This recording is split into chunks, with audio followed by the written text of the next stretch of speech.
All right, good morning, everyone. I'm Judge Jackie Powell. This is First Appearance Court. Today, I'll let you know if I've determined probable cause from the police reports I read this morning, and then we will also talk about release conditions. Please note that today is not an adversarial hearing. It's not your trial date. And so because of that, I encourage you not to talk about your case on the record unless or until you've spoken with your attorney, because everything in this courtroom is being recorded and can be used against you at a later time. You do have the right to remain silent. You don't have to talk about your case today. As I said, today is the your first stop on this journey, and you never know what's going to happen down the road. And so because of that, speak with your attorney before saying anything. Those of you who are represented by the Public Defender's Office, in the courtroom, I do have with me one of the attorneys from the Public Defender's Office, Mr. Brian Reedy. Over at the main jail, there's another attorney, Mr. Hector Romero. These attorneys are available to those of you at the other three facilities.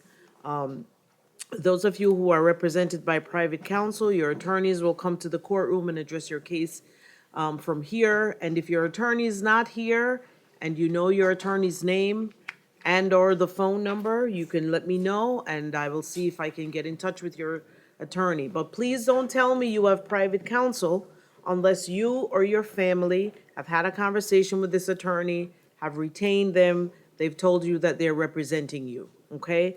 Just because an attorney represented you in the past or maybe representing you on a pending matter does not automatically mean that they're representing you on a new arrest.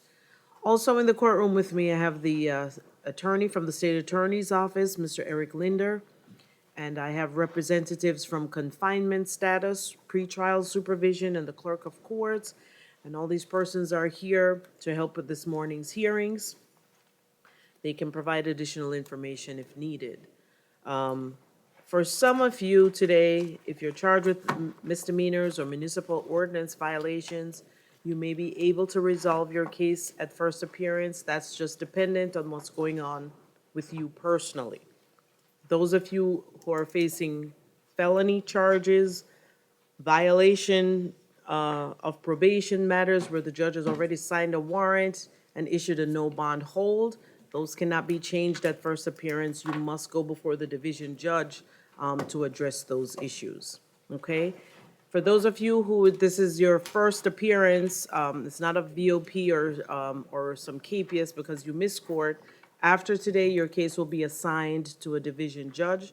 And then moving forward, any pretrial motions that you have, or if you end up going to trial, will be heard by that division judge. Some of you, I may see you at another time for a second look at your bond status. This would be before the information has been filed on your case.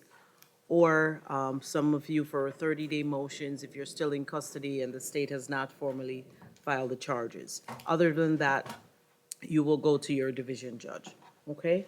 All right, Mr. Reedy, do we have anyone from the main jail or any of the jails that they've asked to call out of turn? Yes, Judge, we have three. On page 9, Mr. Fontana,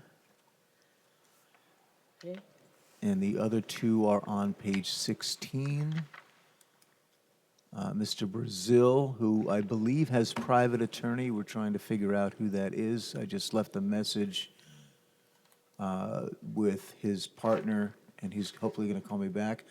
Also on page 16, Mr. Stenquist.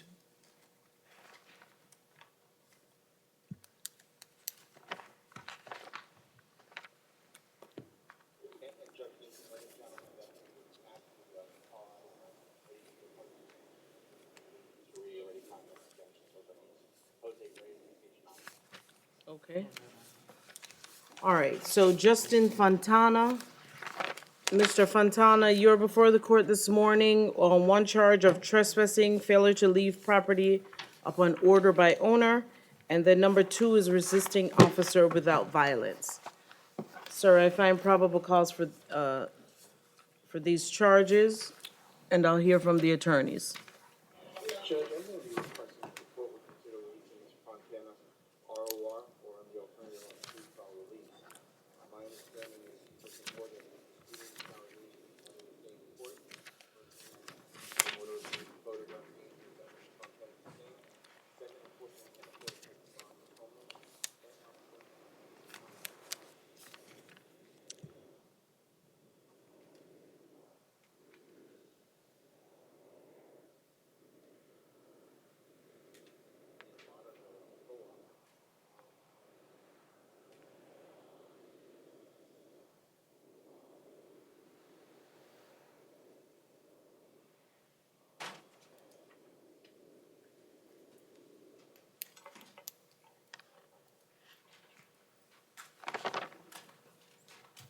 All right, Steve. One moment, Judge.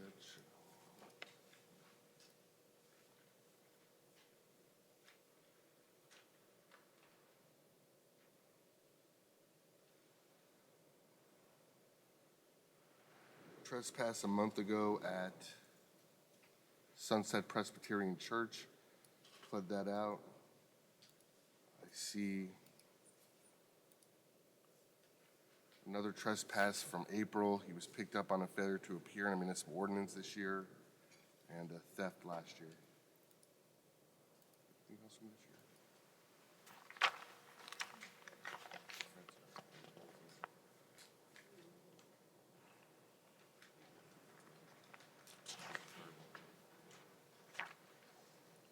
All right, I'll grant the ROR to pretrial, and Mr. Fontana, you need to report to the pretrial office.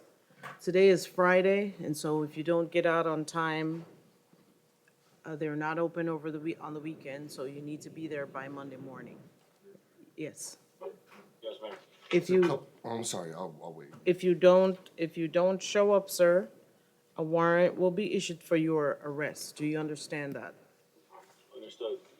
And then no return to this location, which is Town Motel on Understood. South State Road 7. You are not allowed to be back at that place.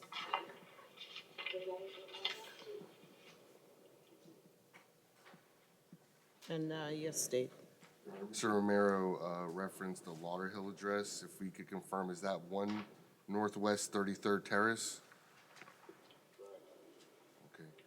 So just noting on the record, since Mr. Romero advised that's where he can receive mail, I would imagine the fact that he's homeless would not preclude him from receiving notice there. All right, and so if that's your mailing address, that's where they're gonna send any notice that if you have to appear in court. And of course, you'll be on pretrial, so you should be able to check in with your pretrial, the pretrial office to see when you have to come back to court. Do you understand everything that I've said, sir? Yes. Okay. All right. Michael Stenquist.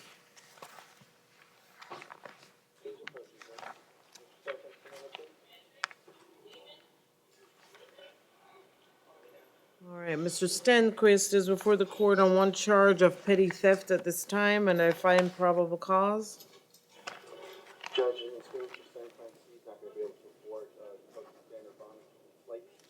We're gonna be requesting control of these in half. He's 38 years old. Was working for the construction company, but unfortunately he got hurt, he was forced to leave that, and now he's got a new job in technical services.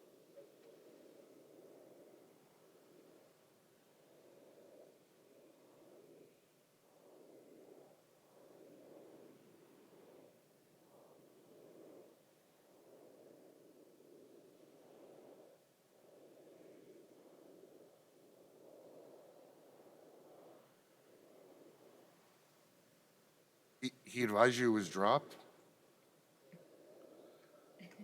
That's weird because his arraignment was reset from Wednesday to today. He was ROR'd on it about a month ago. He's also has a warrant out of the state of Texas on burglary and theft related matters. State's going to be requesting a $2,500 bond, Your Honor. All right. So he has a $750 bond. I am going to leave that in place. What is this location?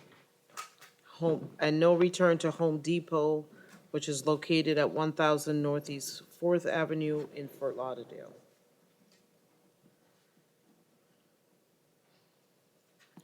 Andrew Bazile.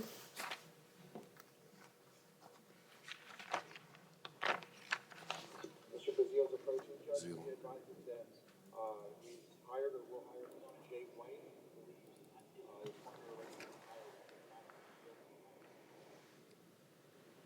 All right, so, Mr. Bazile, you are entitled to counsel for this hearing, and I am not sure what the status is of the private attorney. You may hire him, you will hire him, somebody's, what, only you can tell us this morning where you are with that. Your Honor, for some reason, the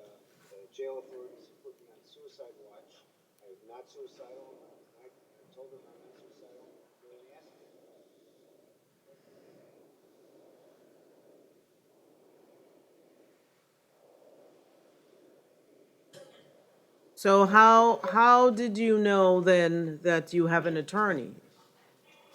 I have an attorney, I'm a physician, a retired physician, I have relationships. My brother's an attorney, Mr. Bazil, that doesn't answer my question.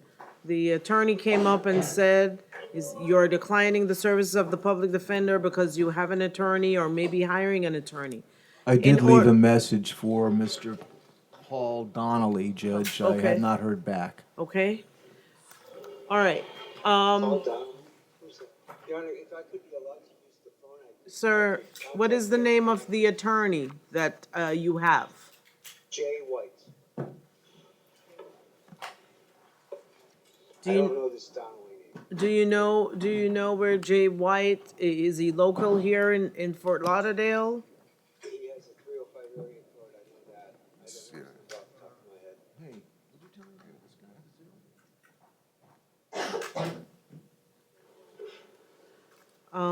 Can somebody see if we have a Jay White? I'm looking it up right Thanks. now. I do see a website for an attorney, Jay White. Uh-huh. Do you want his number? It Judge? says, he says a 305 Yeah, number? it's a Miami office. Okay, what is it? One moment. 305. Mm-hmm. 358. 1100.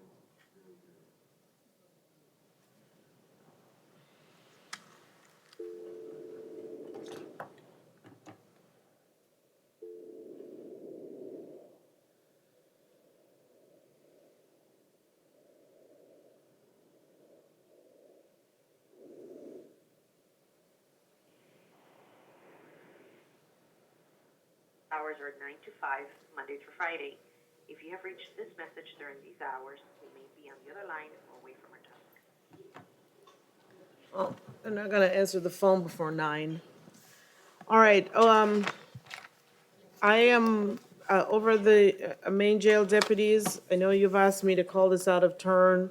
Mr. Bazil is indicating that he has private counsel. I just called the office. It is now 8:55, and the message is saying that they open at 9. So a little past 9, I'll try to recall them again. So if you'll hold on to Mr. Bazil for a little bit, I will try as soon as possible to call that office again. Okay? All right, we have the Spanish interpreter. yes, Judge, on page 9, Mr. Reyes. Okay.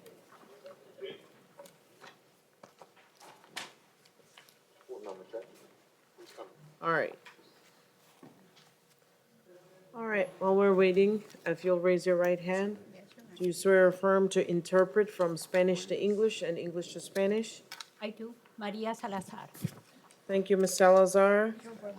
All right, Jose Reyes Señor José Reyes, is before the court this morning usted está acá frente a la corte esta mañana. on charge of trespassing, occupied structure or conveyance, El cargo es entrada prohibida a una estructura ocupada. and I find probable cause. Encuentro causa probable para el delito. All right, Requesting this court consider reasoning R1. Mr. Reyes advising this is the first time he's ever been arrested in his life. Señor Reyes, su abogado está pidiendo de que la jueza le dé la libertad bajo palabra, que usted está sin hogar y que nunca lo han arrestado en su vida. all right, Mr. Reyes, Señor Reyes, this matter is City of Fort Lauderdale matter? Este es un asunto que pertenece a la ciudad de Fort Lauderdale. No, It's state charge. I know. Oh, okay. Oh, If he has no priors, there's some Yeah, state no, I thought charges. you meant when you Yes, said City for Lauderdale. and, well, the incident occurred in City of Fort Yeah, Lauderdale. no, I guess that's. Y que el incidente ocurrió en la ciudad de Fort Lauderdale. And, Mr. Reyes, the City of Fort Lauderdale does have a community court. Señor Reyes, la ciudad de Fort Lauderdale tiene una corte de la comunidad, para la comunidad, And for some charges, even though this is a state charge, Y para algún cierto tipo de cargos, aun cuando este tipo de cargo lo maneja el Estado, they would accept you in community court. lo van a aceptar a usted en la corte de la comunidad. The advantages of community court Las ventajas que tiene la corte de la comunidad, is that if you are enrolled in the program, que si usted se registra para el programa que ellos tienen, they can help provide you with housing lo pueden ayudar a usted a conseguir hogar and any other kind of services that you may need. y cualquier otro tipo de servicio que usted pueda necesitar. It would require, sir, Señor, esto requeriría that you show up at the community court on Wednesday que usted se presente a la corte de la comunidad el día miércoles. This court is held at the city of Fort Lauderdale, Esta corte está en la ciudad de Fort Lauderdale. at the city of Fort Lauderdale Este, office. Es en una oficina de la ciudad de Fort Lauderdale. And you can go and participate and see that judge over there, Usted puede participar yendo a ver al juez de esa corte, or it's your option, or the case can remain in the state court. esa es la opción que se le está dando. Pero si no quiere, este caso puede permanecer acá en el estado de la Florida. If you're able to complete the community court program, Si usted puede termina el programa de la comunidad, in addition to helping you get services, además de darle a usted los servicios que usted necesita, the charge will be dropped at the Llevan- completion of the program. cuando usted termine el programa le retiran el cargo. So what do you want to do today, sir? ¿Qué quiere hacer hoy, señor? ¿Qué quiere hacer? Eso. What you mentioned. What you just mentioned. So you want to participate in the community court? ¿Usted quiere participar en la corte de la comunidad? ¿Eso es lo que quiere?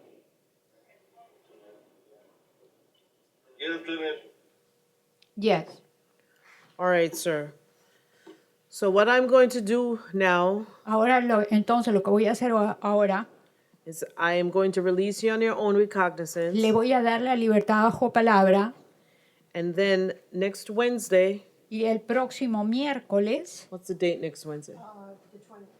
que sería diciembre 20, noviembre 20, November 20th, noviembre 20, you need to report to City Hall. usted se tiene que presentar al City Hall. Mr. Romero, if you would be so kind to write down the address for the City Hall. Están pidiendo que el señor Romero le escriba la dirección del City Hall. What's the address? Is it 100 North Andrews? I forget now.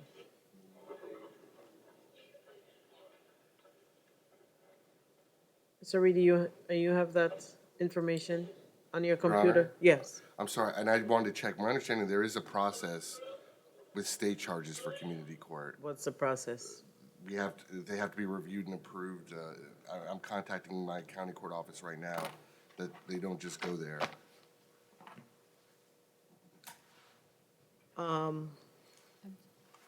Well, Trust me. I'll sign an, Okay, we're fine, Your Honor, we're fine with it. I'll sign the order and then, okay, all Van a right? firmar la orden, señor. All right. If you'll, at the least, if you'll give me an order, I'll write an order that says this case is transferred to community court. No, if you can just write it that this case is transferred to community court and he needs to show up on the 20th, okay? It's Judge Barner, correct? Judge Florence Barner, yes. El juez se apellida Barner. And the address? Mr. Reedy, can you confirm that address at the city hall? I don't wanna, Brian, Están buscando la dirección del can City you Hall. check the address for the city hall? I think it's 100 North Andrews. I believe that is. Yeah, I just want to be sure.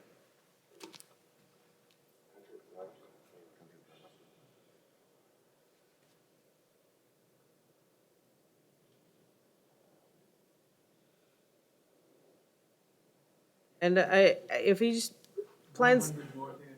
Okay, so that's correct, 100 North Andrews Avenue. Señor, la dirección es 100 North Andrews. Andrews Avenue.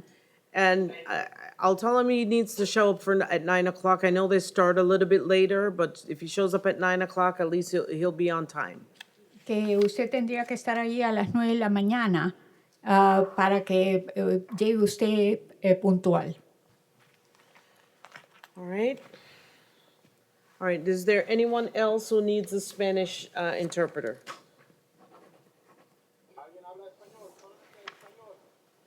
Thank No you. one else has this time, Judge, here. All right, thank you. At any of the other facilities, do we need the Spanish interpreter at this time? Not that I've been advised of, Your Honor. Okay, thank you. You're welcome. No, it's a dentist.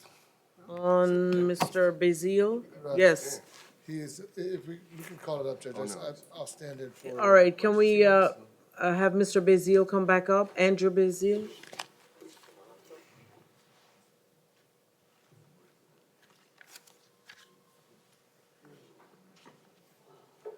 All right, yes, Mr. Rashid.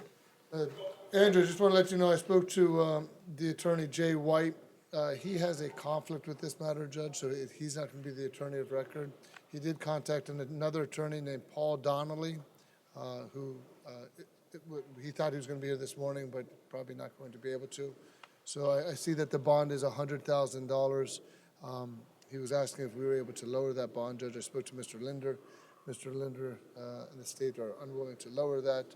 He is a doctor in the community, Judge, strong ties to the community as well. Obviously, I don't know all the facts and all the matters of his ties, but we were looking for hopefully a $50,000 bond, something that would be a little bit easier for him to pay off and amenable to any pretrial release. Did you say he was a doctor? He's a DO judge. We found it on the webpage. I'm not sure what his practice is or if he's still practicing, Okay. if it's open or not.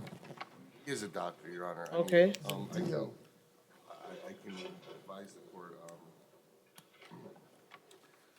for bond purposes, one of the ways the detective was able to link the drugs in the room to Dr. Basil is that one of his actual prescription pads was in the room, Your Honor. I am asking that the court keep the bond at $100,000. If convicted, he faces a 3-year minimum mandatory prison sentence. And I would note, one, the amount of crystal meth that was found was a little more than double the baseline amount for this trafficking level offense. Considering that a scale was found, it's also reasonable to believe that this isn't just for personal use and that Dr. Basil is involved in selling.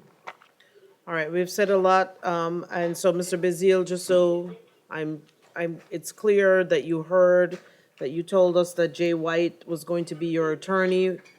Mr. Shade did speak with Mr. White and who indicated that there's a conflict for him on this matter. And so that, I think they've reached out to another attorney, Donnelly. So that's where that Donnelly name comes from. There is no indication that Mr. Donnelly is going to be here this morning. You are before the court today on, charge one is trafficking in methamphetamine, less than 200 grams. And number two is possession of drug paraphernalia. The exact amount is 57 grams of suspect crystal meth. They also found a digital scale, and there was a field test positive for the methamphetamine. And and this was the search was executed as on a search warrant of the residence. So, based on these allegations at this time, I am going to leave the bond in place at $100,000. Number two does not require a bond, and so I'll leave that as well. Okay? Thank you, Judge. All right. All right, let's go, Mr. Shade, on page 2, you have, yes? He just has a quick question. I'm sorry, yes, sir. Your Honor, I was wondering if I'd be able to speak with one of the attorneys. I frankly question the probable cause, and would like to discuss that. Completely unknown to me. I'm not suicidal. I can make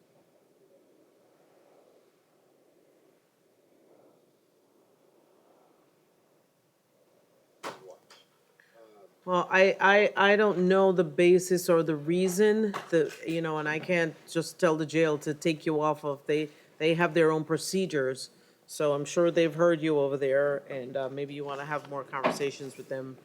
And Mr. Shade, I don't know if you have contact with Mr. Donnelly. I'll try to get in contact with Mr. Donnelly and see if he can color. All right, so Mr. Shade is going to try and get in touch with your attorney as well, and to see what can be done, okay? Thank you, Judge. I think that's him calling me now, All right, sir.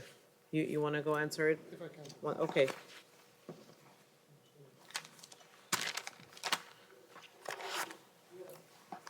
All right, on page 6, Tanisha Edwards. Is she available today?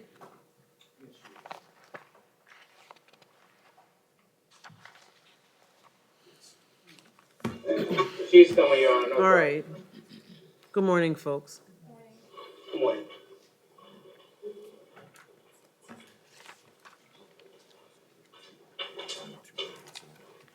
All right. Ms. Edwards, you're before the court this morning on one charge of burglary, occupied dwelling unarmed. And I find probable cause for this charge this morning. All right, well, I'll hear from the state and then I'll hear from the, Your Honor, I have to put her information, since she was a reset, I have to put her information in the system to see okay, if she has history, if you want to okay. continue. Mr. Reedy, is the public defender's office representing Ms. Edwards? Yes, we are, Judge. Okay, I can tell you that she's been a resident of South Florida for 12 years, over 12 years. She's been living in the same location since July with her 2 children, ages 12 and 11. She does have a job. She's had a job working at a cafe for the last 7 years. She indicated to me that her only priors. She's indicated. That's false. Okay, well, I guess I don't have anything else to say then, Judge. okay. Do you wish to say something? No, I work at Palmier Nursing Home. That's where I work. I don't work at no cafe. Okay, Your Honor? Yes. I just want to speak. I'm Tanisha Edwards' girlfriend. Okay. I also live with her daily. She's been going through with this whole charge thing. She's also a lupus patient, okay? She is a CNA. She helps with a home care, take care of a facility, old folks, people. And she recently graduated to get her RN license to be a nurse. And I know she's not a criminal. She doesn't have a record or anything as such. And currently, she's been on medication. Doctor's been trying to, with her therapist, to figure out a right combination for her to get her at a certain state. I know recently she has been not 100% right through medications, and that's what this is her sister. We want to try to get her. We don't think jail is the place for her. We're just asking the court to be lenient on the bond so we can get her out, so we can get her the medical help. She has a doctor, she has a therapist, and we just think something went wrong with the combination of they keep changing up her meds. So she's not a criminal. She wouldn't normally do something that transpired the other day. And That's outside of her character, Exactly. Judge. We noticed that she's been saying things that are not really so, but we didn't know that this was the extent of it until what happened the other day. So we're just really asking if you could just be lenient and help me to get my sister the help that she really needs.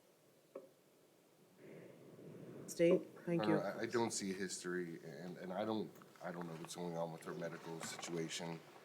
But I am concerned because the allegations in this case are concerning. The evidence is strong. The officer saw her walking out of the home when he arrived there. This doesn't appear to be a situation where there was confusion from, excuse me, from any medication being taken. She broke into a window in the home and was attempting to steal property from the home. It wasn't a situation where someone might have thought it was their home they were going into. And my greatest concern is the victim's 2 infant children were present in the home with the babysitter when this happened. That the babysitter felt it necessary to flee the home with the 2 infants in hand to ensure their safety. Your Honor, I'm going to be requesting a $10,000 bond, pretrial with GPS, no victim contact, no return. Your Honor, can I comment on what he just said? Okay, the home that she tried to, did enter into, it was a sliding glass door, and it was the ex-resident where we used to live. So that's where the confusion comes in at when I'm going back to the medication. It is an ex-resident. We moved from that unit, which was 105, up to a different unit, which is 305, in a different building. So she was trying to re-enter into an old unit that we used to live in. Just to comment on that part, Your Honor. All right, so I understand what you're saying. It doesn't negate what happened in this situation. The probable cause affidavit says that she went, knocked on the front door, and then receiving no answer, broke into a window of the apartment. Once the babysitter realized that she was entering through the window, she got the children and got out of the apartment. And when the officers arrived, she was coming out of the front door. And when she saw the officers, she tried to go back into the apartment. And in the middle of all of that, she took all kinds of items out of the house, right? So I hear what you're saying, but there is cause for concern, and now it's beyond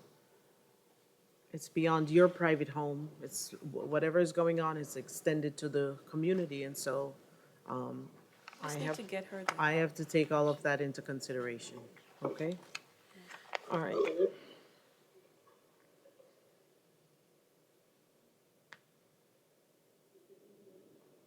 I talk? I would advise you not to discuss the facts of the case, Miss Edwards. Anything that you say is being recorded and can be used against you later. All right, so, based on these allegations this morning, I am going to impose a $2,500 bond. It is going to include an ankle monitor, so she'll be on level 2 pretrial supervision. No return to that location, no contact with the victims in this case.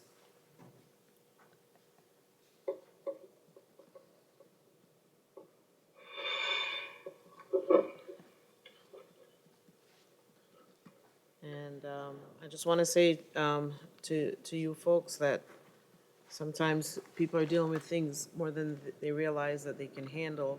So I've had persons come in here before and say, we're going to take care of this situation, and then it escalates into something else.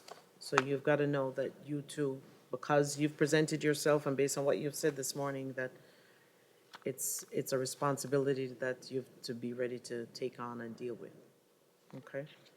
All right. All right, good luck, folks. Thank you.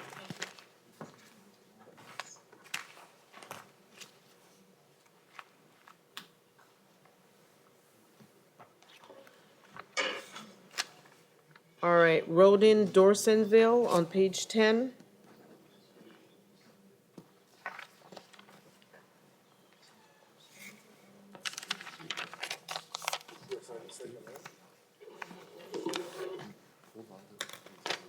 All right, Mr. Dorsenville is before the court on 2 misdemeanor cases. Did someone sign in for Mr. Dorsenville? Okay. Mr. Dorsenville is, so 2 misdemeanor cases. He did not show up for calendar call February 14th of this year. And also for arraignment on April 3rd of this year. The charges are the same, possession of cannabis 20 grams or less. And so that judge issued that KPS with $500 bonds on both of them, all right? Right now, he is scheduled to be before his division judge on November 18th. Judge, Mr. Dorsonville, on these 2 cannabis offenses, is asking if the state has a plea offer for him. Yeah, withholding court costs on each. Okay? He wishes to accept the state's offer, Judge. All right, sir, please raise your right hand. Do you swear or affirm to tell the truth? Yes. Okay, sir, you can put your hand down. And Mr. Dorsonville, do you understand the offer that has been extended to you this morning? Yes, ma'am. Is anyone forcing you to resolve your case? No, ma'am. Are you under the influence of drugs or alcohol? No, ma'am. Do you need any more time to speak with your attorney? No, ma'am. You understand that you have the right to go to trial, but by taking a plea today, you are giving up that right? Yes, ma'am. Have you ever been treated for mental or emotional illness? No, ma'am. And do you understand, sir, that if you are not a U.S. citizen, that by taking a plea today could subject you to deportation or immigration changes? Yes, ma'am. What plea do you wish to enter at this time, guilty or no contest? No contest. I accept your no contest plea. I find that it's freely and voluntarily given. And your sentence as to both cases, sir, withhold adjudication, which means no conviction on your record. You have to pay court costs. I'll give you 6 months to pay the court costs. Okay? Thank you. All right, you're welcome, sir. All right. Emma Larkin, She's approaching, Judge. She's here, man. Ms. Larkin, come on up, man. Ms. Larkin is before the court. Charge 1 is DUI, alcohol, or drugs. Number 2 is a traffic infraction, not for magistrate, and I find probable cause. Judge, at this time, nothing from the defense. I'm going to be contacting a friend to request her monetary bond. All right, so she's a total of $500 in bond. Maurice Matthew, She's approaching, Judge. all right, I believe Ms. Matthew was here yesterday, so she's only here today for the add charge of the immigration hold. And so, ma'am, Department of Homeland Security has placed the detainer on you, and that has a no bond hold, which means that you'll have to appear before an immigration judge on the immigration status, okay? Marcia McQuan, North Broward, Judge.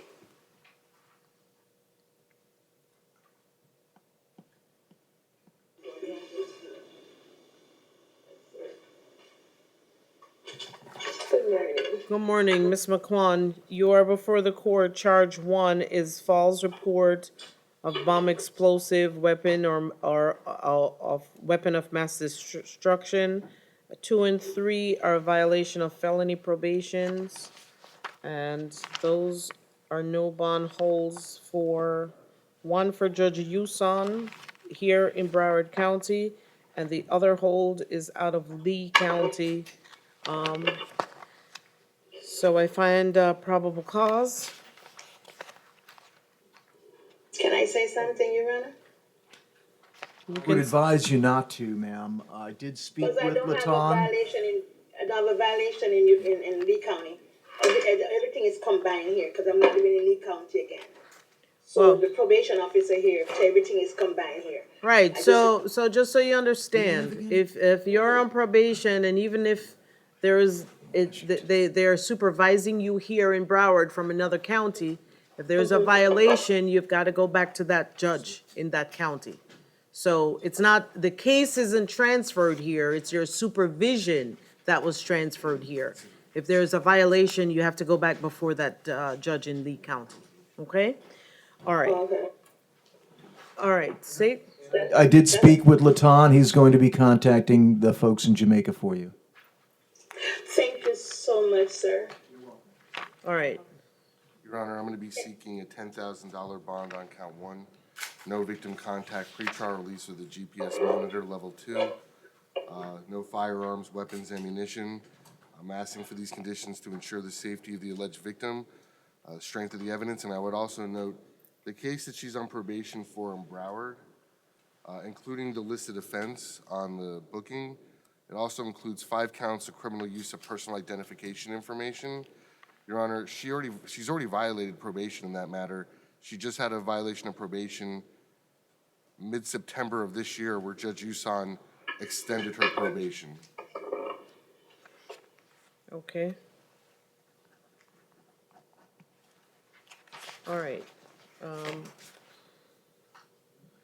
And so the allegations are threats by social media to shoot up some, I don't know who the victim is. All That's my right, pastor who I don't talk to. I don't promise to shoot nobody. Don't say anything at this point, Okay, please. okay.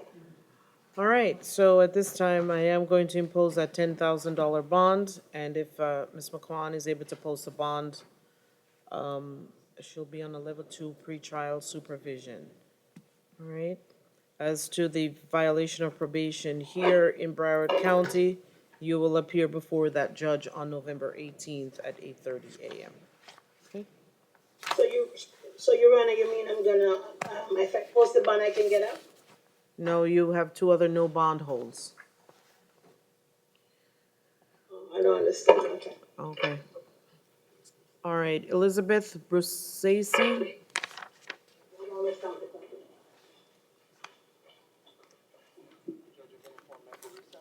All right, thank you. Brusacy on medical reset.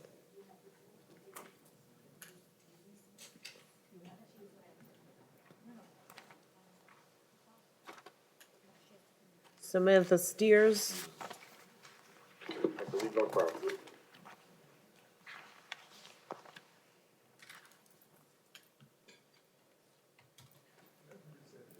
Medical reset on Ms. Steers. Okay. Beth Trujillo.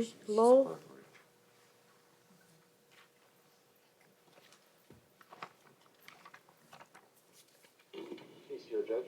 Mr. Trujillo. All right, Ms. Trujillo is before the court. Charge 1 is prostitution. Number 2 is distribute or deliver cocaine. Number 3 is possession of drug paraphernalia. I find probable cause. Judge, at this time, nothing to add by the defense. I'm going to be contacting Ms. Trujillo's mother to post her bond. All right. She has a $2,500 bond. LaShonda McMillan.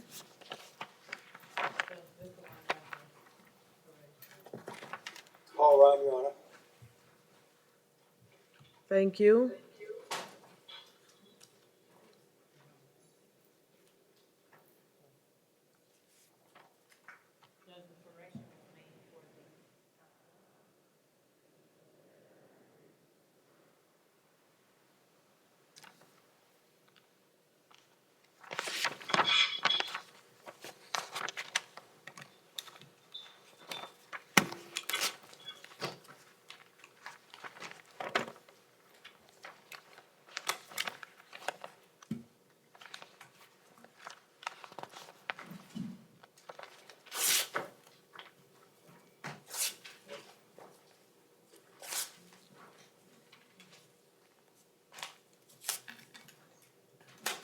Oh, this is the one of the pepper spray.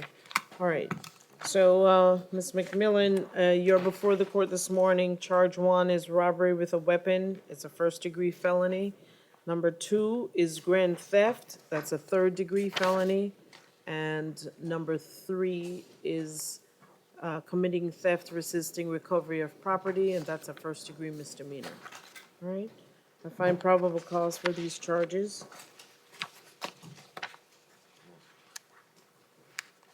Your Honor, I'm I'm gonna request that you keep the $5,000 bond that Judge Duffy set in place. I can advise the court, this is actually a filed case, and the state did file it as a robbery of a weapon. Unless I missed it, I see no indication in the arrest warrant affidavit that,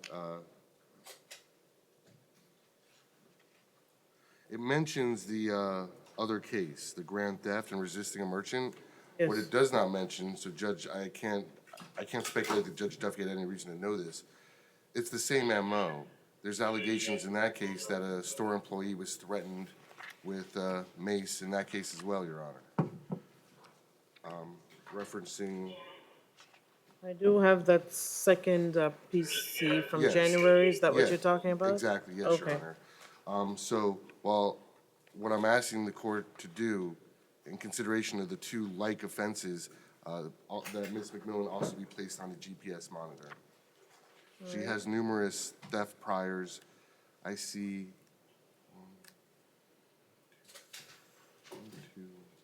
two prior grand thefts, 3 prior petty thefts. All right, so finding probable cause this morning, I am going to leave the bonds that are in place, the standard bonds, plus if Ms. McMillan posts her bond, she'll be on a level 2 pretrial supervision. And no return to these locations. Okay? I have a question. Yes, The level 2 is, ankle monitor. That's an ankle monitor. I have to get that, cause I work. That's part of your release conditions, ma'am.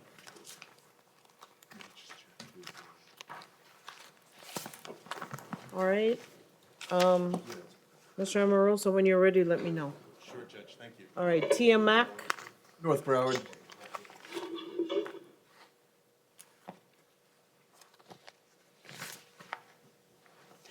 Good morning, Honorable Power. I'm not gonna talk about the case, but it's drug related and it's a lot of false allegations.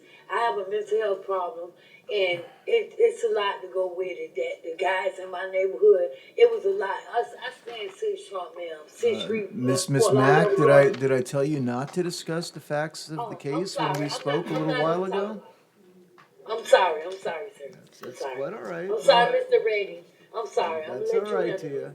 All right, Ms. Mack is before the court on one charge of aggravated battery causing bodily harm. It is a change of charge. What was the original bond? $5,000. $5,000. I can't afford it. All right, Miss I Mack don't have is, no family. Miss Mack has asked me to inquire of the court as to whether or not the court would consider pretrial a release, as she has no financial means to post any type of monetary bond at this time. okay. Ms. Mack is already being held no bond on a felony capias. For, cause I missed court on the Don't third. I had to discuss get- the facts All right. of your case. Ms. Mack has a $5,000 bond. I'll just leave that in place at this time. All right, Destiny Barnes, Medical reset. medical reset on Ms. Barnes. Joanne Marie Marsaro, Medical reset. still a medical reset. Thomas Costello.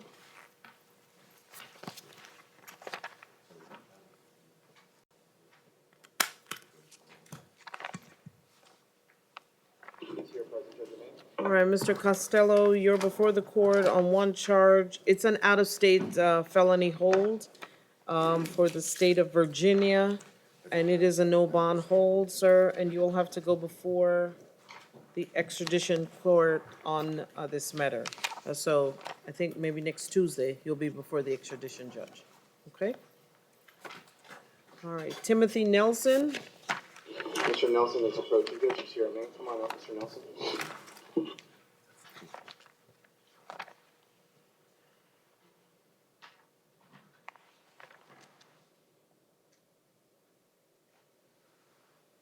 Mr. Nelson is before the court. Charge 1 is domestic battery by strangulation, dating relationship. Number 2 is grand theft auto. Number 3 is criminal mischief. And number 4 is a violation of felony probation. This is probation before Judge Fine, and you will see Judge Fine on November 18th for the VOP. I find probable cause. Judge, Judge, I'm going to be asking the court to consider a $3,500 bond on count one. My understanding is right now Mr. Nelson is not working. He will be living separate and apart from the alleged victim with his mother, but my understanding his mother is on Social Security on limited income. So at most, she'll be able to afford, if for some reason he's able to find some sort of relief and go in front of his division judge on Monday, is about $3,500. So that's why we're requesting $3,500 bond on count one. Your Honor, if I could have one moment, please. Sure.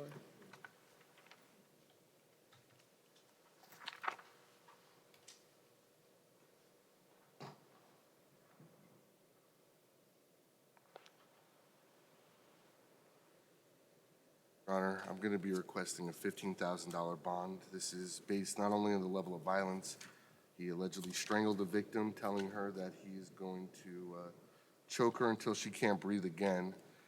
He is on felony probation. He has violence in his past. 2014, aggravated assault against a law enforcement officer, 3-year state prison as a habitual offender. He was arrested for a battery in 2014 that was dropped. He was arrested in 2013 for armed false imprisonment and aggravated assault with a deadly weapon against a different woman that was dropped. In 2000, he was convicted of burglary of a dwelling, sentenced to 10-year state prison. Also has priors for delivery of cocaine, possession of cocaine with intent. Nothing further, Judge.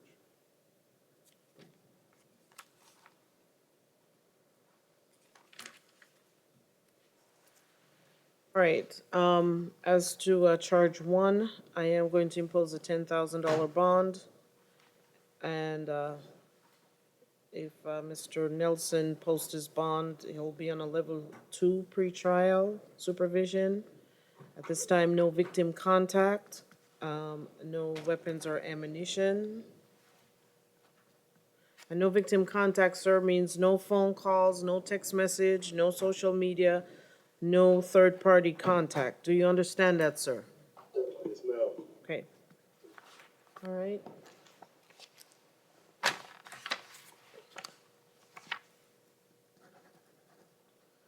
All right, so are we ready with Tevin Washington? Mr. Washington, come on up. I will attorney Chairman Rossi here. And, Your Honor, if I could be heard before the court makes its Sure. determination. Sure. Your Honor, I reviewed this matter with Mr. Amoroso this morning. Yes. Mr. Washington does not have a prior battery conviction. It should be, the charge for determination should be misdemeanor domestic violence battery. Okay.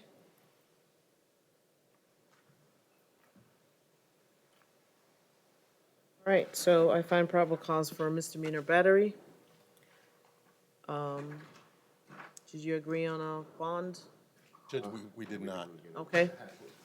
I'll hear from the parties. Whoever Your wants Honor, go I'm going to first. be requesting a $5,000 bond. While Mr. Washington does not have a prior battery on his record, he does have a pending aggravated battery with a deadly weapon.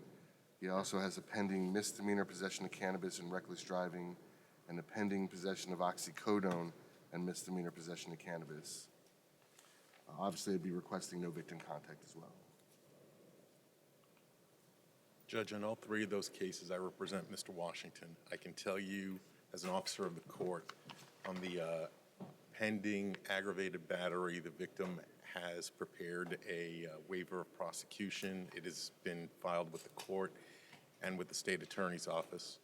The possession of oxycodone, it's one pill found in a center console. And the misdemeanor reckless driving and possession of cannabis, there was a co-defendant. It appears that it was just one bag of cannabis, and the co-defendant already took a plea to that charge. So they're all pending. I think what Mr. Linder read to you is the extent of Mr. Washington's criminal history. I'm asking if the court would consider a $1,000 bond, and I can't argue with you if you're going to order no contact based on the police report. But I believe I've been contacted by the victim who advised me that this was taking place today, but I don't want to make that representation. The court needs to do what the court needs to do. So on one question, on the other pending battery, is it the same victim? No. Okay. All right, so I'll impose a $2,500 bond and no victim contact. And sir, that means no phone calls, no text messages, no social media, no third-party contact until further order of the court. Okay, Give me a call when you get out. Thank you, Your Honor. you're welcome, Mr. Williams. Mr. Plant, are you here for Mr. Shade's cases? All right, on page 2, Yes, Your Honor, that's Hollywood. Melinda Ventre. Hold on.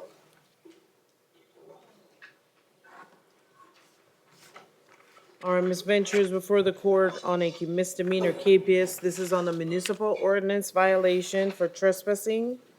This capias was issued November 7th. This is, it says this is a third charge. Do we know what the other, are the Same, I think. other charges are municipal ordinance matters as well? Yeah, yes, Your Honor, we've resolved them. I think this is the only, No? Ah, okay. And, those have not, nothing has been resolved, is that correct? Okay. All right, so Ms. Ventry, I know you are in custody on a no bond hold at this time on other matters. This capias, so was this capias issued then when she was in custody? No? All right, so you have a $50 bond, ma'am, okay? Can we resolve it today? every time, sir. Trespassing? What, well, is You're it a? not in on Is it a this. VOP? Violation of pretrial. Oh, pre-trial, okay. And what, and the other thing is what? What is the other charge? Trespassing. Possession of fentanyl. So it's third-degree felony. So, I don't know. Can't advise you on the felony, though. I I think, understand I have to see my judge for the. yeah, violation of well, control. you know, the thing is, you're on a no bond hold. This is first appearance. I think you should just go before your division judge, once you've figured out what's going on, okay? Might hurt, yeah. All right. Thank you, Judge. On page 2, Yofresi Baker. Yes. All right, Ms. Baker's before the court also on a KPS for a municipal ordinance violation. This is a carrying open container. And, It's a count 2. what is, this is count 2, so what is she, what? She also has a no bond hold? All right, so. All right, so we'll leave the $50, bond in place at this time. I wasn't in custody though. I understand, but would you rather have no bond or a $50 bond in case you resolve the other case? Yeah. Okay? Thank All you. right, so, page 10, Terrence Harris.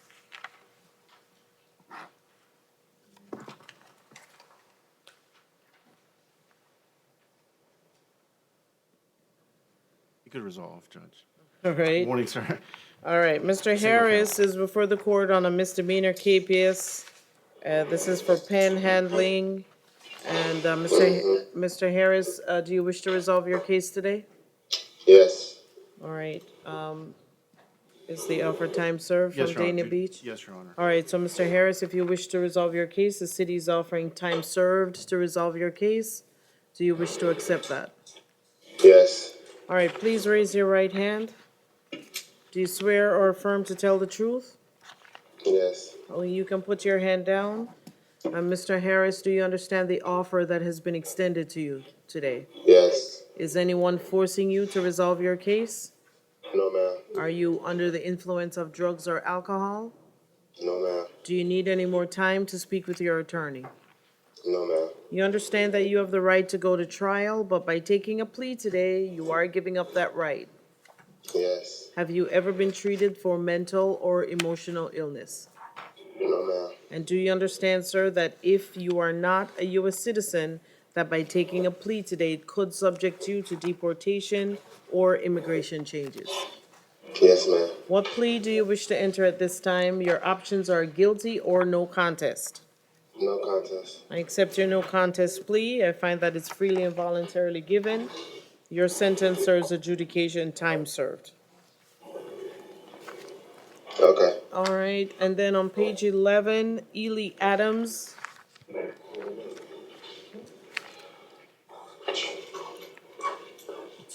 It's a Fort Lauderdale, Your Honor. What was that? Fort Lauderdale case. Okay. He's in Maine. Mr. Adam, or Mr. Adams, yeah.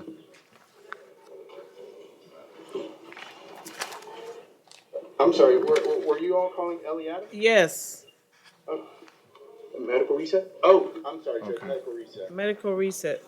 All I right. apologize. No, no problem. And then on page 12, Alan Holchin. I believe Paul Ryan. Paul Ryan, do you have Alan Holchin?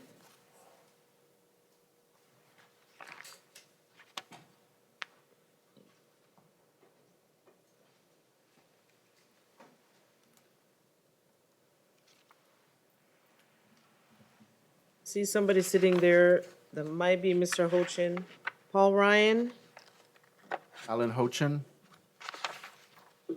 Yes, Your Honor. I'm looking for, okay. All right, Mr. Holchin, you're before the court on 2 misdemeanor cases. These were issued. I have no idea what this is about. Just wait for the judge, sir. I don't know if you can see me or not, but I was going through a little bit of an Just wait, sir. addiction problem. I am in a wheelchair and I have a service dog, and the landlord and I were going through some little scuffle about the plumbing. Sir, don't talk anymore. So he decided to call animal control on my Sir, don't talk dog. about the facts of your case. You have an See if attorney. I had a license for my dog. And Sir, stop talking. I didn't have my license at the time, and I have no idea where it is.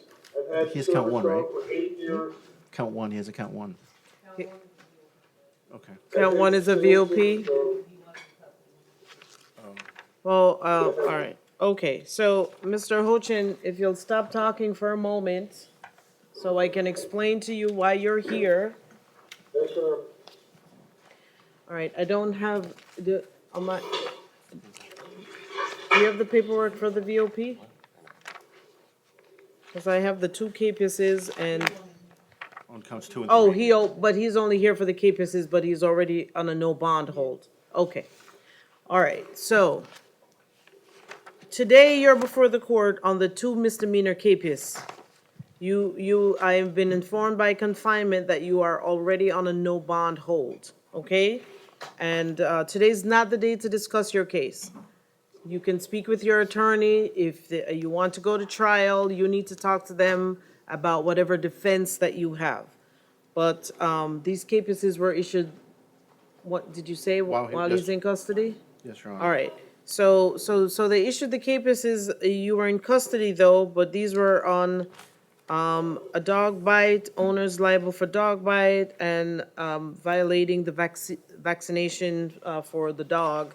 Those are the charges that they issued these cases on. If I ROR, which is release you on your own recognizance on these because you were in custody at the time that the case was issued, you're still gonna be in custody because there is a no bond hold. So if I ROR you, no bond will be attached anymore, but you are still not getting out of custody, 1. And 2, you will stop getting credit for time served on these charges. So I can leave the bonds in place, you'll continue to get credit, and then you'll see what happens on the other matter where you have a no bond hold. Okay? Thank you, Judge. There's no bond on this? Not No, on sir. this one, on something else, you have a no bond hold. Oh, okay, but Your Honor, listen, the dogs are put to sleep. All right, well, those are conversations I said you'll have to have with your attorney, okay? We'll see you in court for that. Probably Monday. All right, I believe that's it for your cases. All right, Armando Perez.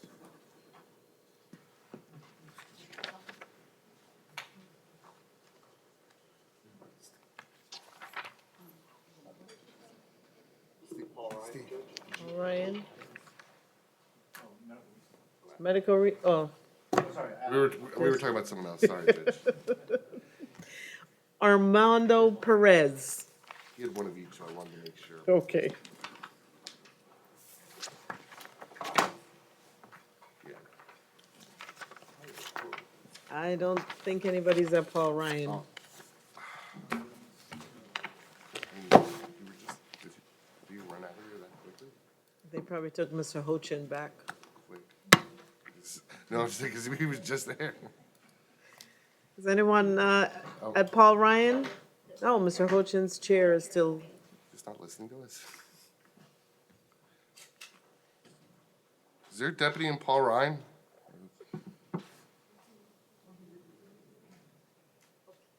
I'm sorry, Your Honor, who are you looking for? you've got lots of things going on there this morning, huh? All right, Armando Perez. I'm sorry, he's downtown at court this morning. Okay, thank you. You're welcome. Dimitri Johnson. Mr. Johnson's here at Main Judge, approaching. Come on up, sir.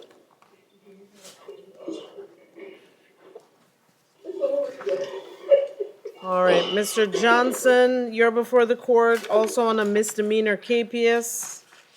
This is on a petty theft charge. It says that you did not show up for arraignment on November 4th. So that judge issued a capias and attached a $500 bond. And my notes indicate that you're scheduled to see the judge on November 18th.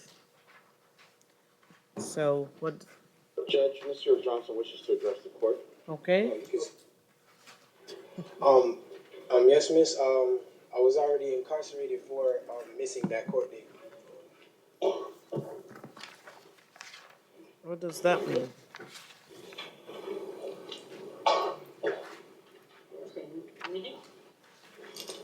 Is Mr. Johnson in custody on other matters? No. He's correct. He was arrested on a capias for this case at arraignment on October 25th. And he posted bond on October 31st. And then he failed to attend his arraignment again on November 4th. He has been arrested for failing to appear on this case before. Okay. All right, so Mr. Johnson, you have a $500 bond at this time, so we'll leave that in place, and you'll see your division judge on November 18th.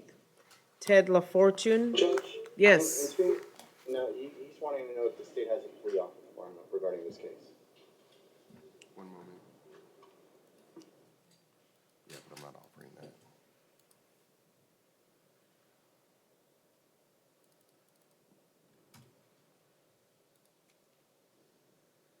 The offer is adjudication, court cost, time served, no return to the Walmart at 12800 Pines Boulevard.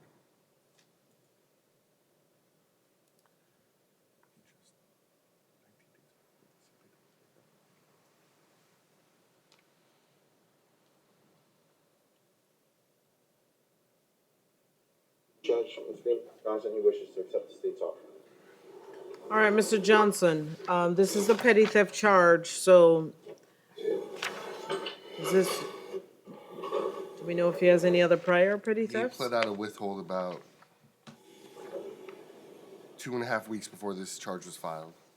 All right, so this would be your second, and just so you know that if you get a third petty theft, even if it's $1, the value is $1, it's going to be charged as a felony and you'll be facing 5 years in prison. Do you understand that? So knowing that, do you still wish to resolve this matter today? Answer out loud. You gotta Yes, speak. ma'am. All right. All right, so please raise your right hand. Do you swear or affirm to tell the truth? Sir, you Yes, gotta ma'am. speak, okay? There's no nodding of the head. You have to use your voice. All right? Yes, ma'am. All right, please put your hand down. And do you understand everything we've discussed here today? Yes, ma'am. Is anyone forcing you to resolve your case? Could you repeat that? Is anyone forcing you to resolve your case? No, ma'am. All right. Are you under the influence of drugs or alcohol? No, ma'am. Do you need any more time to speak with your attorney? No, ma'am. You understand that you have the right to go to trial, but by taking a plea today, you are giving up that right?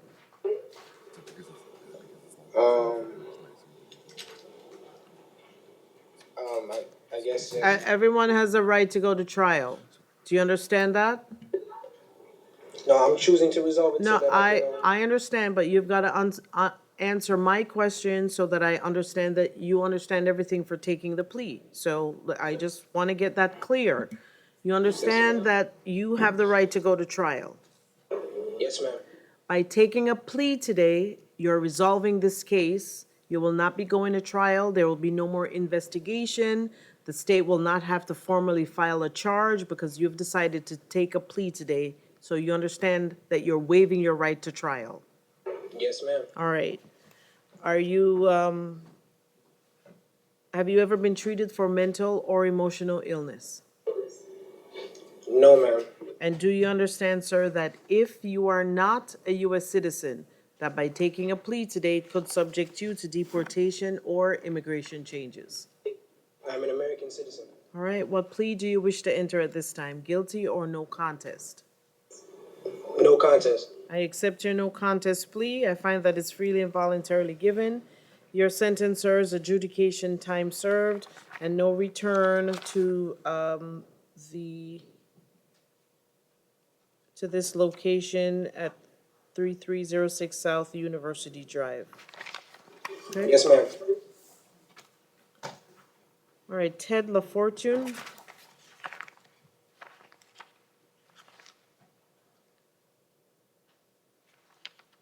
Judge, I've been advised he bonded. All right, Mr. LaFortune bonded. I find probable cause. And Terrence Walker. Mr. Walker, please approach the judge. All right, Mr. Walker is before the court on one charge of trespassing. And I find probable cause. Judge, after speaking with Mr. Walker this morning, he wishes to resolve this matter tonight. All right, State, do you have any offer from Mr. Walker?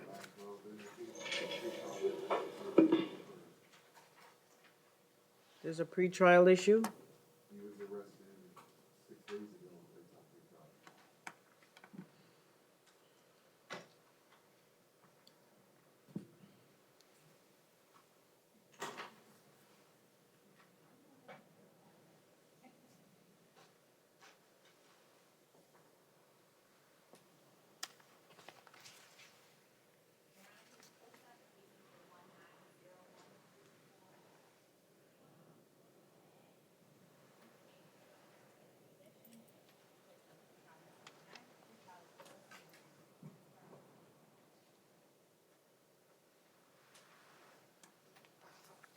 All right.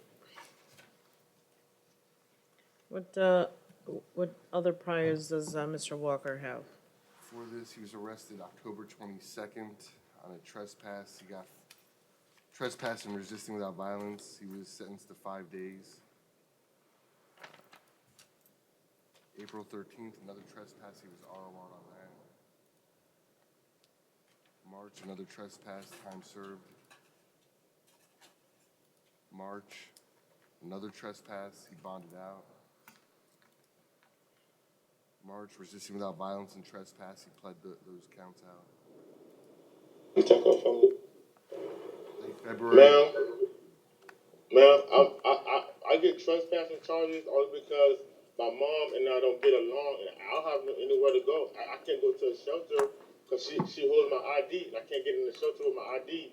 So when I'm trespassing, I'm basically just relaxing, and police coming to me asking me why I'm there, but I'm not doing anything wrong. I'm just trying to stay out of trouble. But by me being at the store sitting down, they think I'm begging, but I'm not. I'm just trying to stay out of trouble and not get into no fights with nobody.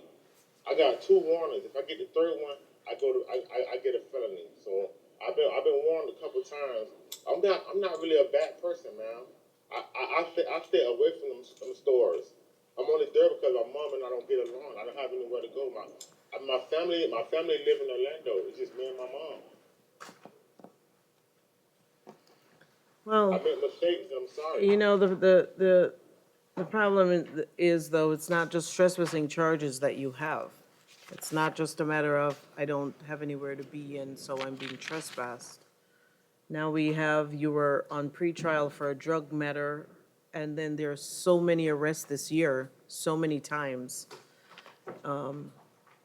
You know, Is he currently on And, pretrial? and not on Your pretrial. Honor, I'm not on pretrial. I'm in for trespassing. Your Honor, the reports really don't support what Mr. Walker's advising the court of. It does appear, if he was just at these locations and just standing, minding his own business, that would be one thing. This report involves he's panhandling. The last case he resolved in end of October, he's bothering people as soon as they get out of the car. One patron said, well, hold on. He was banging on my window when for money. So he is harassing customers. It is more than just going where he's and not when was he placed on pretrial? Friday, November 9th. last Friday. So Judge Murphy placed him on pretrial on case number 19-013431, CF10A.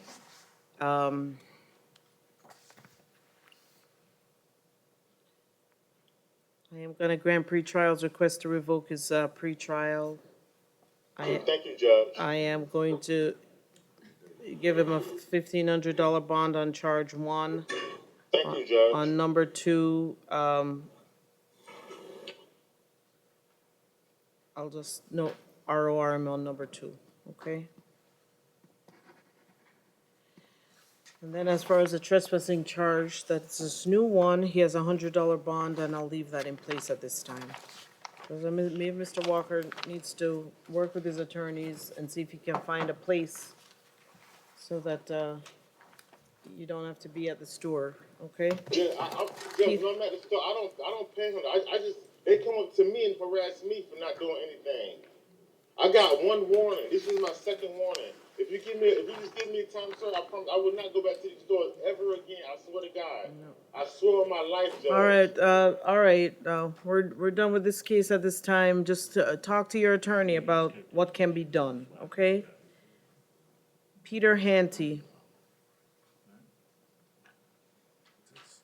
Judge, did you call Mr. Dorsonville? I don't know. Yes, you called him out of turn earlier. No, Judge, you did. You called him out of turn earlier. Oh, okay.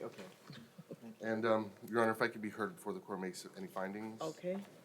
On Mr. Hanson's case, I reviewed this matter and the case he's on probation. I pulled the information on charge 1. The dates, alleged dates of occurrence occurred before he was placed on probation, so the court should find no PC and RORM on count 2. Okay.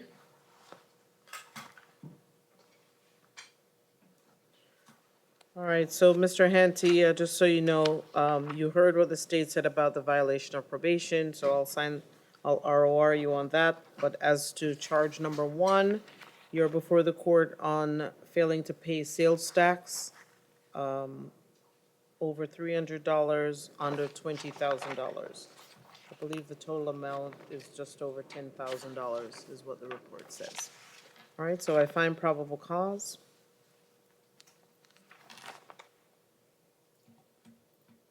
And just noting that he is on probation for the same charge. All right, so Mr. Hanty has a $1,000 bond, and I'm going to leave that in place at this time. Ian Lodge.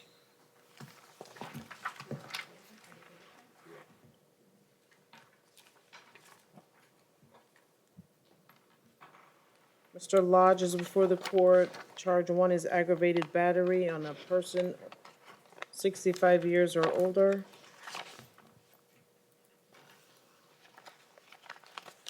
And I find probable cause.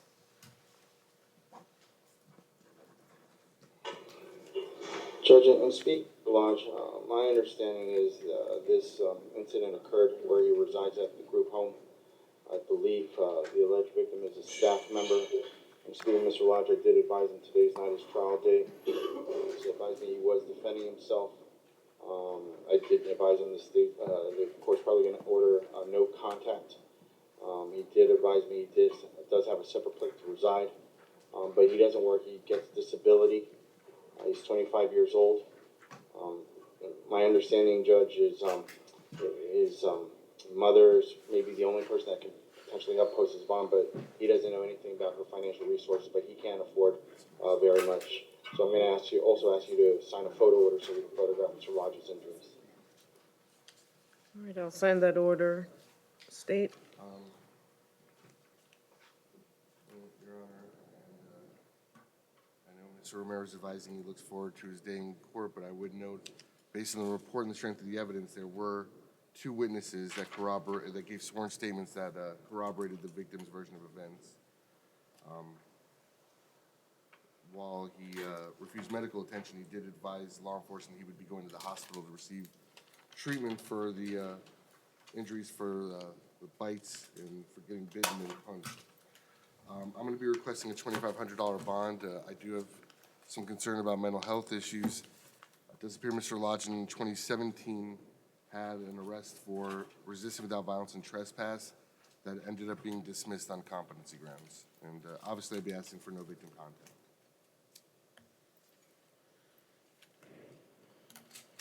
What do you have on Layman?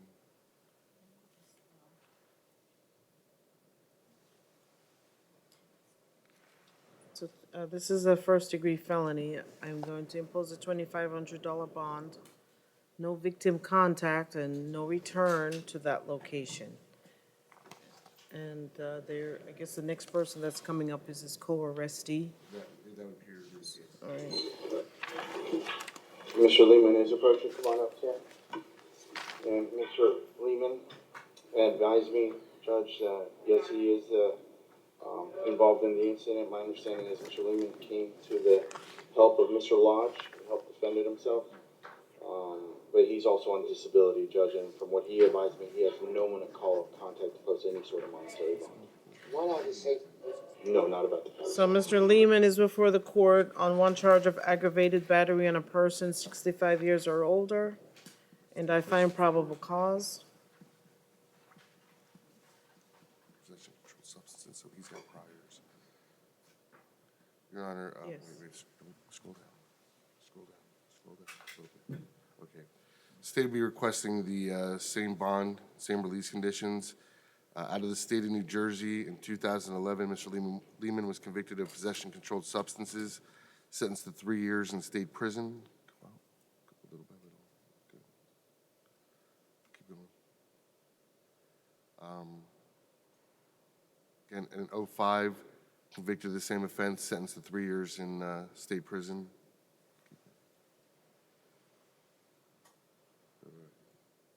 Shoplifting, 2004. Possession of controlled substances, 2004. Loitering and prowling, not too fast, 2002. There's other offenses that predate that, but those are the most relevant and recent. Nothing in this FCIC. All right, so I'll also impose a $2,500 bond, no victim contact, and no return to that location. Okay? All right, next we have Christopher Peterson.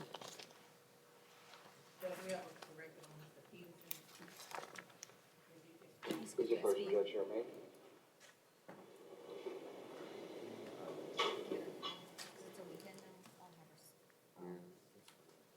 The case number needs to be added, Judge, on the finding. There was one already assigned. He already has a case number. So we made the correction. Okay. All right, so Mr. Peterson is before the court. He has 2 charges of a sex bat, victim 16 years or older, by a person 16 years or older. And I find probable cause for those charges.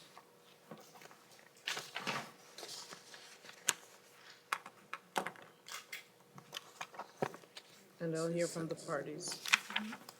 Yes, Your Honor, Mr. Peterson's has sentenced to 20 months in state prison, and his sentence is up. It's actually up yesterday. He was sentenced to 20 months on delivery of cocaine in one case, and another case of delivery of cocaine, PVP, and ethylone.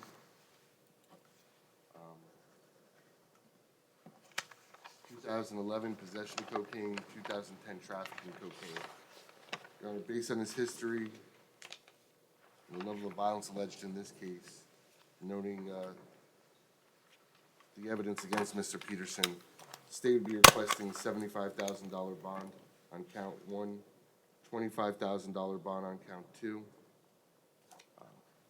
pretrial release with a GPS monitor, and no victim contact. Judge, as you heard, Mr. Peterson was state sentenced. He's been almost, I believe, 20 months in custody. Right now, he's hasn't been working. He has no sort of money. The only person that can help him is his girlfriend that he's going to be going to reside once he is released. She lives here locally in Fort Lauderdale. I believe she works in customer service. There's no way he nor his friends or family are going to be able to come up with that amount. Judge, I'm asking the court to take that into consideration, determining a reasonable monetary condition. And Judge, at this time, Mr. Peterson also advised me he wouldn't have, the court also wanted to place him on supervision in pretrial. But he would want a reasonable bond so he can fight this from the outside, Judge. All right, well, these are serious allegations, and I understand that he has been in custody. This incident occurred December 2nd of 2017.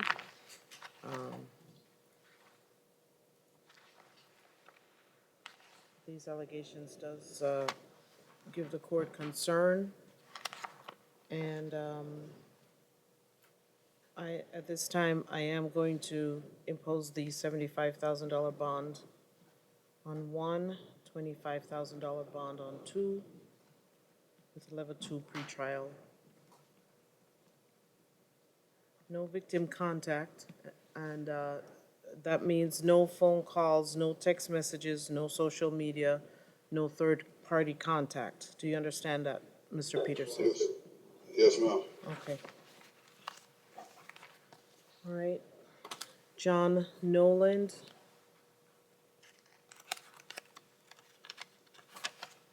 Who's the person, Judge? Yes. Just to let you know, after this case, there was a gentleman that was taken off the docket and he was put back on because I think his case has to be heard, Kyle Alcobas. Yes. Just one, because he was. I have it. Oh, okay. Just because on the docket, he was after Mr. Peterson. So I Oh, wasn't okay. sure. All right. All right, John Noland. He's here. Mr. Noland is before the court. Charge 1 is fleeing, eluding law enforcement. Number 2, operating without a valid driver's license. Number 3, petty theft. Number 4, possession of alprazolam. Number 5, possession of cocaine. Number 6, possession of drug paraphernalia. Number 7, grand theft. I find probable cause for these charges.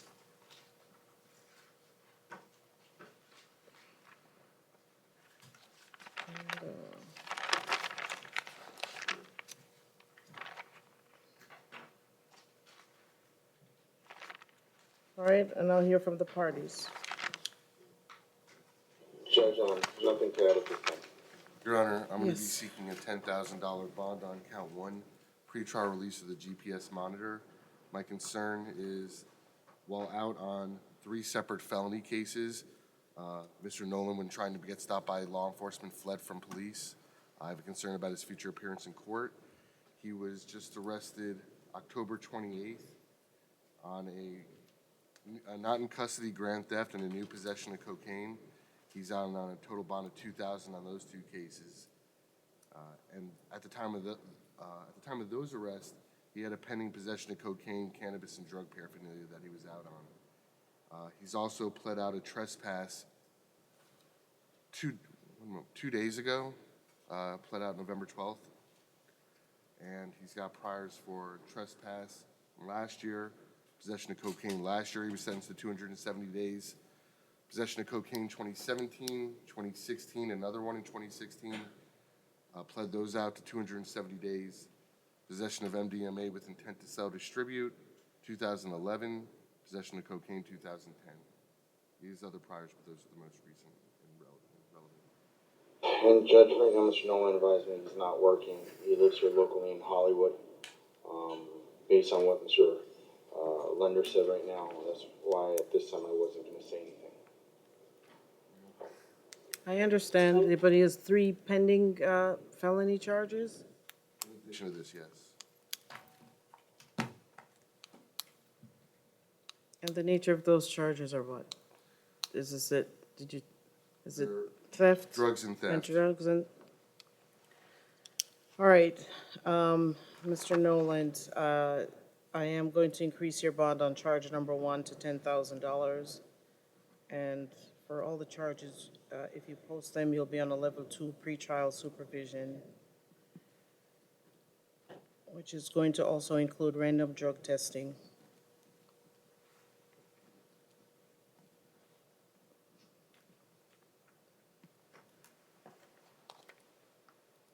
All right, Bradley Leonard.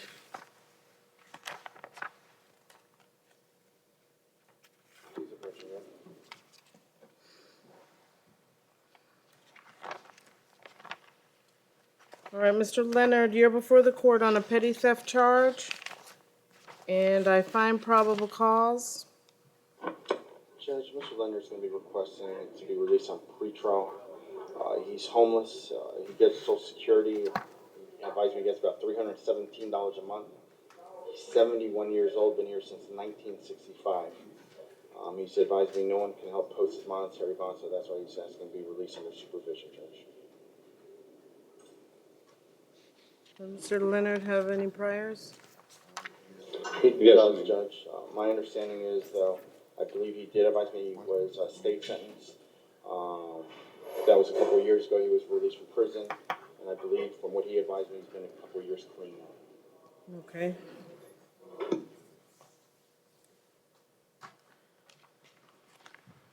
Mr. Leonard is 71 years old.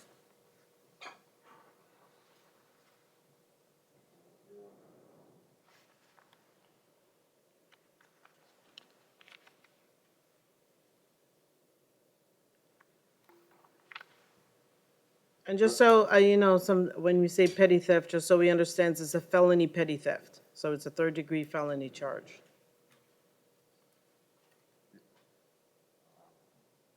Your Honor, I given consideration to all the factors, I don't have an objection to pretrial. That being said, because I believe Mr. Romero advised he has no residence, I'd ask the court to advise him it's Mr.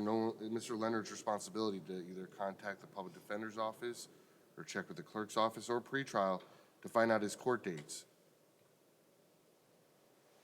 You have any prior missed court dates?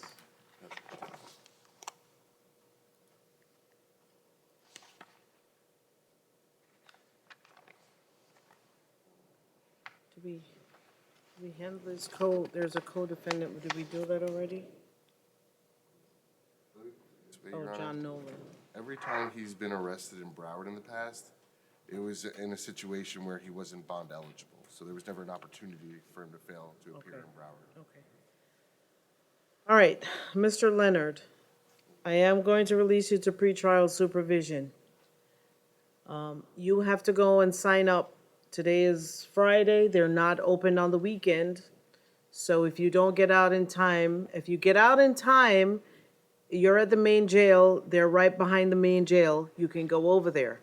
If you don't get out on time, you need to be there Monday morning to sign up. If you don't go and sign up, there is going to be a warrant issued for your arrest. Do you understand that? Yes, ma'am. All right. And so you need to make sure you stay in touch with your attorney or pretrial so you know when you have to come back to court. All right, Mr. Kyle Alcobas. Who's approaching, Judge?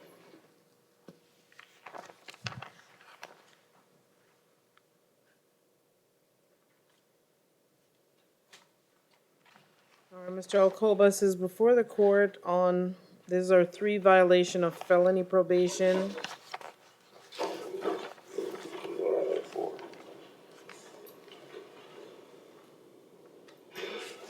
And this is because of the incident at the town motel that you have violated your probation. So there are no bond holds, and you have to go before your division judge on November 18th. Okay? You know, Judge, reading this probable cause affidavit, it really doesn't seem like there are grounds to hold Mr. Alcobas for these charges. In fact, he was attempting to leave the room. It was the co-defendant who prevented him from leaving. And the officer even notes in the probable cause affidavit that there's no direct evidence that Mr. Alcobas was using any type of narcotics. The room was rented in his name, and he was in the room, but that's not an indication that he was ever using any drugs himself. So I don't believe that there's probable cause to hold him on this new charge, which I believe is the underlying charge of the violation of probation. I'd ask this court to release Mr. Alcobas until he can appear in front of his division judge, or in the alternative, at least to set a bond for him, because it appears that this is going to be a very difficult matter for the state to establish, satisfy the conscience of the court for Judge Garcia Wood. Disagree, because Mr. Reedy's living a significant part out. Mr. Alcobas only wanted to get out of the room once the officer arrived and ordered him out of the room. The police were called there because Mr. Alcobas and his co-arrestee were there based on the description of the motel manager acting crazy and he wanted them trespass. It appears he was there voluntarily. All right, we'll make that argument for Judge Garcia Wood, okay? Good luck, Mr. Alcobas. Luis Cruz.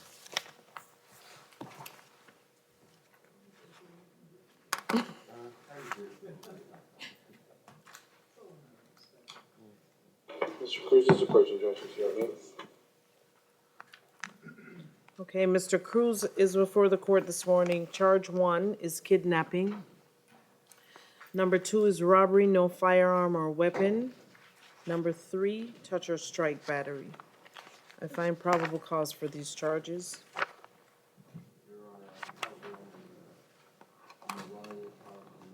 It's been uploaded into Odyssey,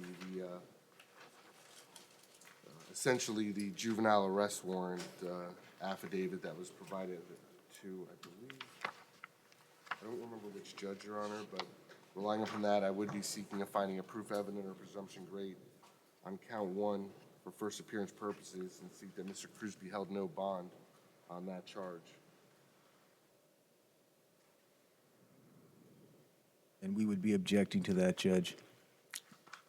Considering that proof evident presumption great is the highest standard of proof that we have in our criminal justice system, the state has not established anything other than introducing an affidavit. I guess this is a filed case, but without having called any witnesses or introduced any evidence, which is their choice, they have not established proof evident presumption great. So we would ask the court to set bond for Mr. Cruz, or in the alternative, considering that he is 18 years old, we would ask the court to exercise its discretion and set bond for him at this time. I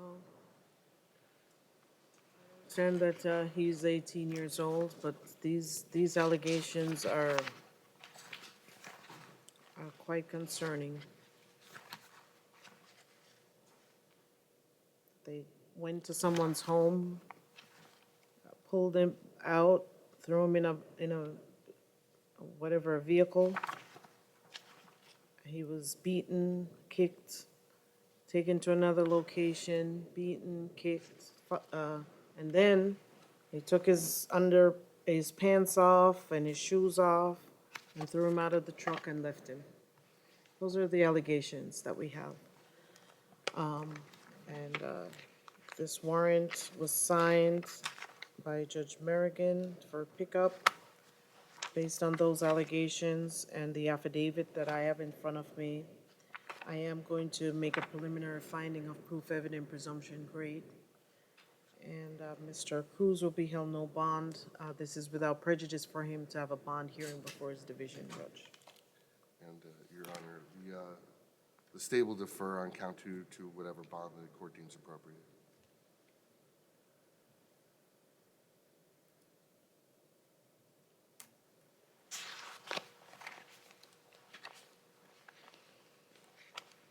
As to charge 2, which is the robbery, no firearm or weapon, I am going to impose a $50,000 bond.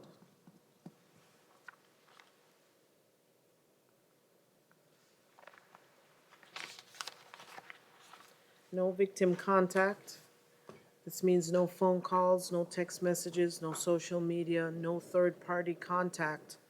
And the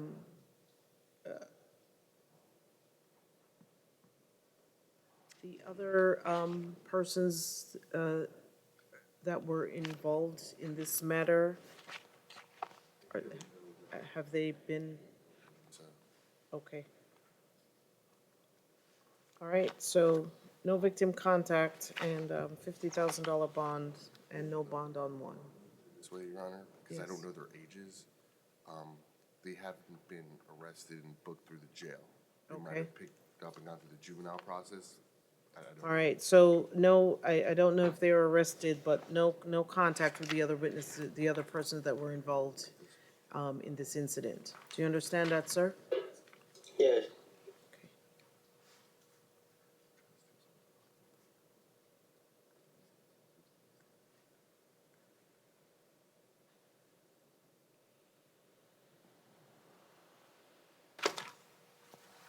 Kenyatta Ford.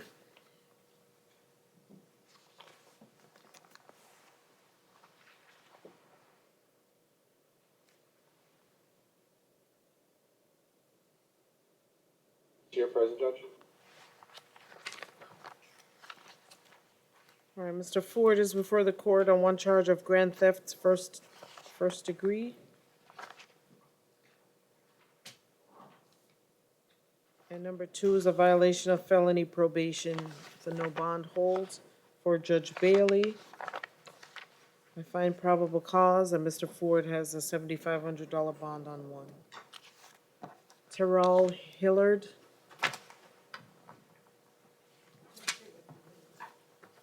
Judge, I've been advised it's a medical reset for Mr. Miller. Mr. Hillard's bond has been posted? Okay.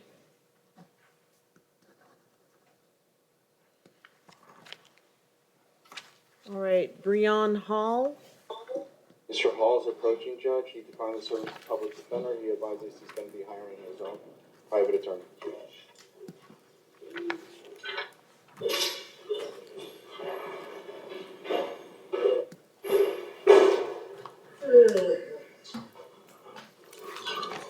All right, Mr. Hall, sir, do you understand that you are entitled to an attorney for this hearing? Yes, ma'am. And are you declining the services of the public defender's office? Yes, I am. All right, you are before the court today. Charge 1 is grand theft of a firearm. Number 2, carrying a concealed firearm. Number 3, possession with intent to sell, manufacture, or deliver cocaine. Number 4, trafficking in fentanyl, less than 14 grams. Number 5, trafficking in fentanyl, less than 14 grams.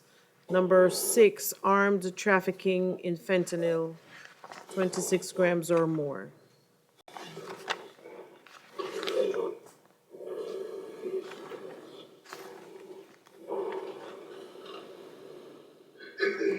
All right, I find probable cause for these charges. The state is going to be seeking a finding of proof evident or presumption great for first appearance purposes only, and ask that Mr. Hall be held no bond. He was seen coming from, driving the vehicle to and getting out of the vehicle where the drugs were located. He was found to be in actual physical possession of the stolen firearm, and when law enforcement approached the vehicle, he spontaneously uttered multiple times that everything in the car is his, that his friend that was in the vehicle had nothing to do with it, and almost 35 grams of field-tested positive fentanyl were found in the vehicle.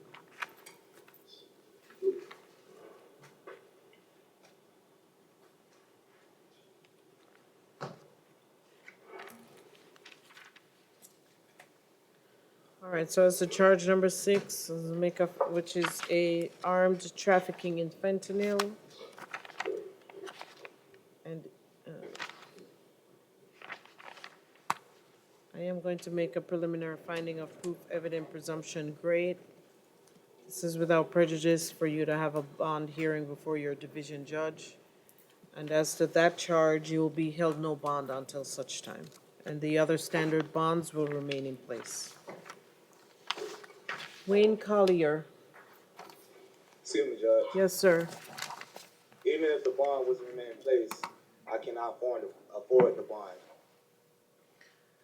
All right, just based on the nature of the charges, sir, at this time, I'm going to leave everything the way it is, okay?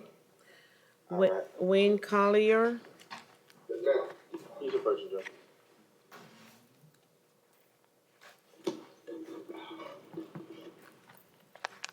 Mr. Collier is before the court. Charge 1 is resisting officer without violence. Number 2 is a felony capias with a no bond hold and is not for magistrate. Number 3 is a violation of pretrial warrant with a no bond hold, and that's not for magistrate. I find probable cause. It's looking like these warrants were signed by Judge Weeks. So you'll have to go before Judge Weeks on those matters. You have a $100 bond on charge number 1. Isaiah Cameron, He's your person, Judge.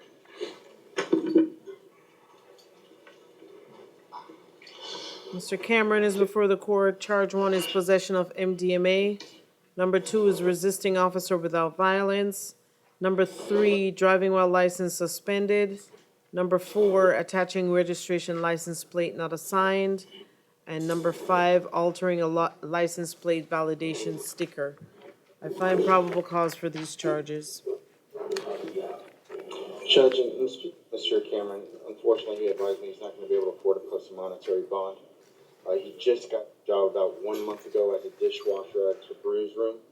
He's living in Pompano Beach, an apartment with his girlfriend and his 3 kids. He just moved in there about a week ago. Right now, his girlfriend's not working. He's the sole provider of his household. So at this time, he's asking to be released on pretrial release on these nonviolent offenses.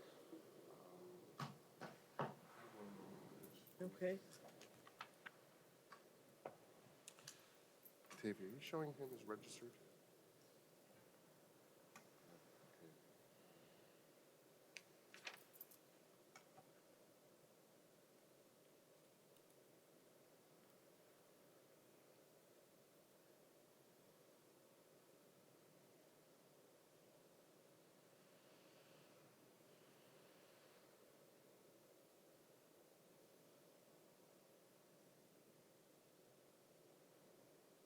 Shown it?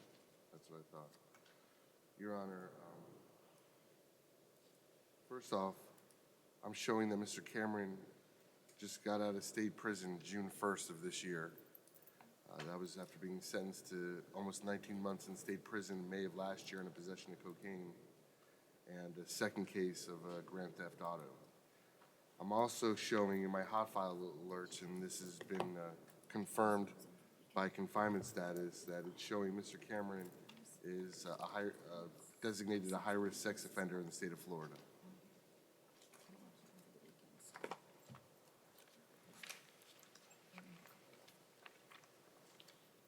Mr. Cameron has a $1,000 bond. Okay. Keith Wilson. Judge,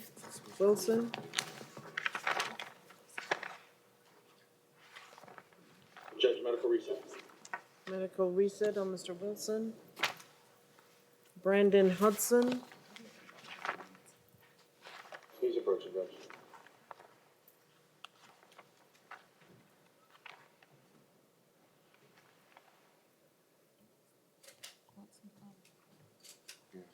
Mr. Hudson is this before the court.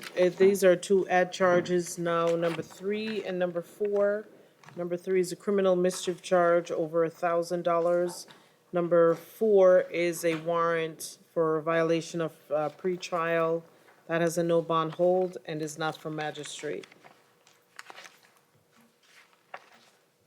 I find probable cause, and he has a $500 bond on charge number 3. I'll leave that in place. Okay.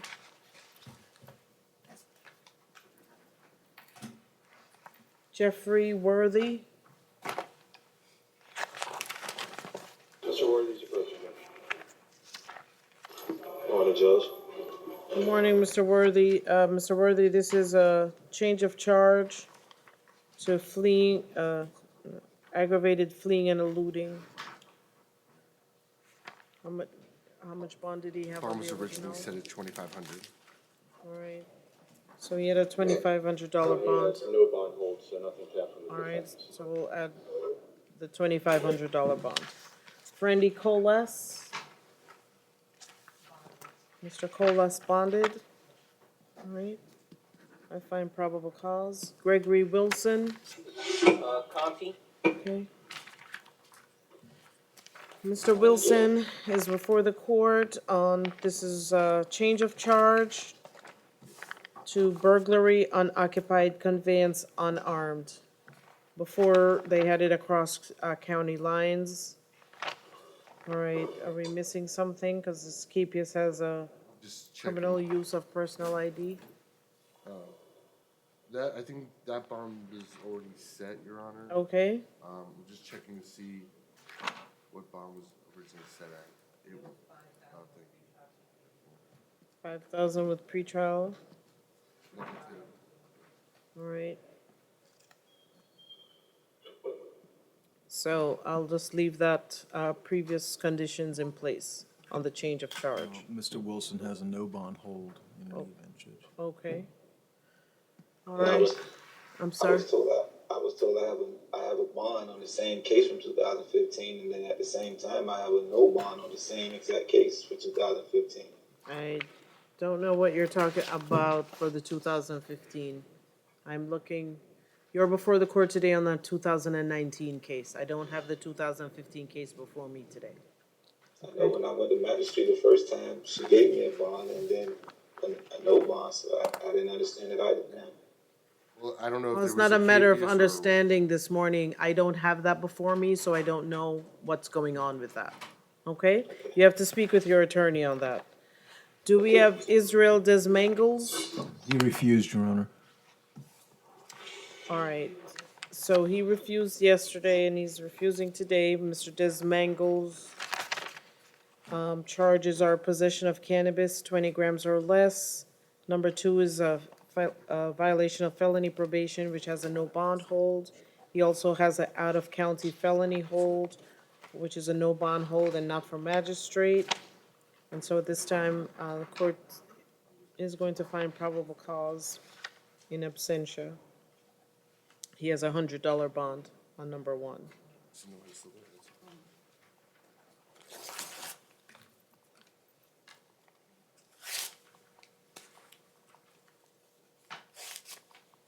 And then Michael Whitehead. Is he here today? I think so. No, I thought he was in court yesterday. He was, I don't remember. They put a note that says medical reset. So do we have Michael Whitehead today?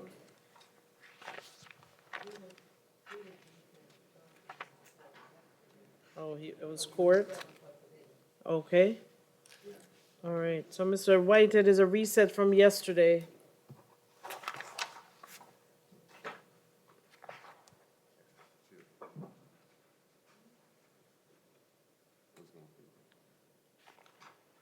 He is, I'm Well, showing, you know what? I don't, and here, I don't think he was in court. I think this was the one that there were only some of the charges on the determination, and we had a change of charge with charges up to 11, and there was only a few on, yeah, we only had 1 through 8. Yeah. And then, so. Ah, well, here's the issue, Judge. so where is the wrong arrest number? On the booking? On the docket? Well, Your Honor, I Yes. would ask if we could either deal with it this morning or deal with it in the afternoon, because he's scheduled for arraignment on Monday, and if we reset him, I mean, then, So, all right, let's put him on the afternoon docket, because it looks like they didn't pull him because of the, Ma'am? Yes, deputy. Yeah, he's in Conti, I will let him know Okay, about the reset. so he's in for North PM, Broward. for PM.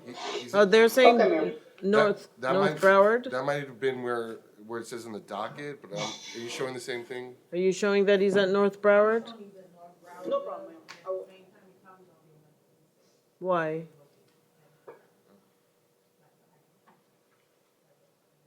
All right, well, let's try for the PM, okay? All right, thank you for Whitehead. All right, everyone. Thank you, and I'll see everyone this afternoon.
All right, everybody, I'm just checking out the sidebar button, so be quiet or don't say anything.